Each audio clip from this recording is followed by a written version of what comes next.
Jessica ছিলেন একজন অভিজ্ঞ সামুদ্রিক প্রাণী প্রশিক্ষক। ছোটবেলা থেকেই তার স্বপ্ন ছিল সমুদ্রের প্রাণীদের সঙ্গে কাজ করবেন, তাদের ভালোবাসবেন, তাদের রক্ষা করবেন। সেই স্বপ্নের অংশ হিসেবেই তিনি এক অর্কার বাচ্চাকে লালন পালন শুরু করেন। অর্কা, যাকে অনেকে কিলার হোয়েল বলে জানেন, আসলে ডলফিন পরিবারের সবচেয়ে বড় সদস্য। শক্তিশালী, বুদ্ধিমান এবং দেখতে অপূর্ব এই প্রাণীকে জেসিকা নিজের সন্তান মনে করে ভালোবাসতেন।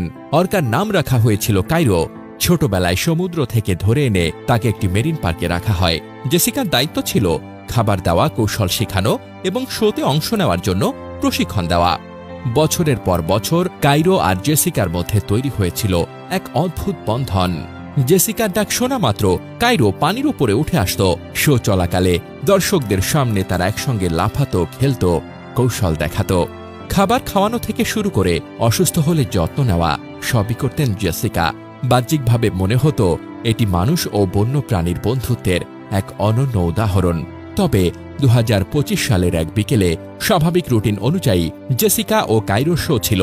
শো শুরু হওয়ার আগে ট্রেনিং সেশনে জেসিকা পানির ট্যাঙ্কে নামেন। প্রথম দিকে সবকিছু স্বাভাবিক থাকলেও কিছুক্ষণের মধ্যেই কাইরোর আচরণ বদলে যায়। সে বারবার ট্যাঙ্কের চারপাশে ঘুরছিল, স্বাভাবিক সিগন্যাল উপেক্ষা করছিল, পানির নিচে লুকিয়ে থাকছিল এবং হঠাৎ উঠে আসছিল। হঠাৎ করেই কাইরো বজ্রগতিতে জেসিকার দিকে ধেয়ে আসে। মুহূর্তের মধ্যে তার বাহু কামড়ে ধরে পানির নিচে টেনে নিয়ে যায়। দর্শকরা প্রথমে ভাবেন এটি হয়তো শোয়ের অংশ, কিন্তু কয়েক সেকেন্ডের মধ্যেই পরিস্থিতি নিয়ন্ত্রণের বাইরে চলে যায়। ট্যাঙ্কের নীল জল রক্তে লাল হয়ে যায়। প্রশিক্ষক দলের একাধিক সদস্য চেষ্টা করেও জেসিকাকে কায়রোর কবল থেকে ছাড়াতে পারেননি।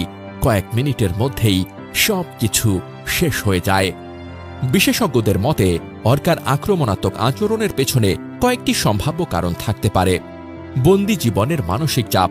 বন্য অর্কা দিনে শত শত কিলোমিটার সাঁতার কাটে, কিন্তু ট্যাঙ্কে তারা সীমিত জায়গায় বন্দী থাকে। সামাজিক বিচ্ছিন্নতা।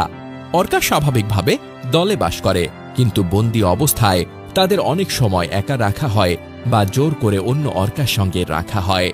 প্রাকৃতিক শিকার প্রবৃত্তির দমন। শিকারের সুযোগ না থাকায় হঠাৎ সেই প্রবৃত্তি সক্রিয় হয়ে যেতে পারে। এই ধরনের ঘটনা নতুন নয়। 2010 সালে মার্কিন যুক্তরাষ্ট্রের সি ওয়ার্ল্ডে টিলিকাম নামের এক অর্কা প্রশিক্ষক ডন ব্রাঞ্চোকে আক্রমণ করে হত্যা করেছিল। টিলিকাম বন্দী জীবনে 3 জন মানুষের মৃত্যুর সঙ্গে যুক্ত ছিল। 2006 সালে স্পেনে আরেকটি অর্কা তার প্রশিক্ষককে গুরুতরভাবে আহত করেছিল। বিজ্ঞানীরা সতর্ক করেছেন, অর্কা যতই প্রশিক্ষিত হোক, সে কখনো পুরোপুরি মানুষের নিয়ন্ত্রণে থাকে না। পার্কের কর্মীদের দাবি, ঘটনার পর কয়েকদিন কায়রো পানির উপরিভাগে সে ধীরে ধীরে ঘুরে বেড়ায়।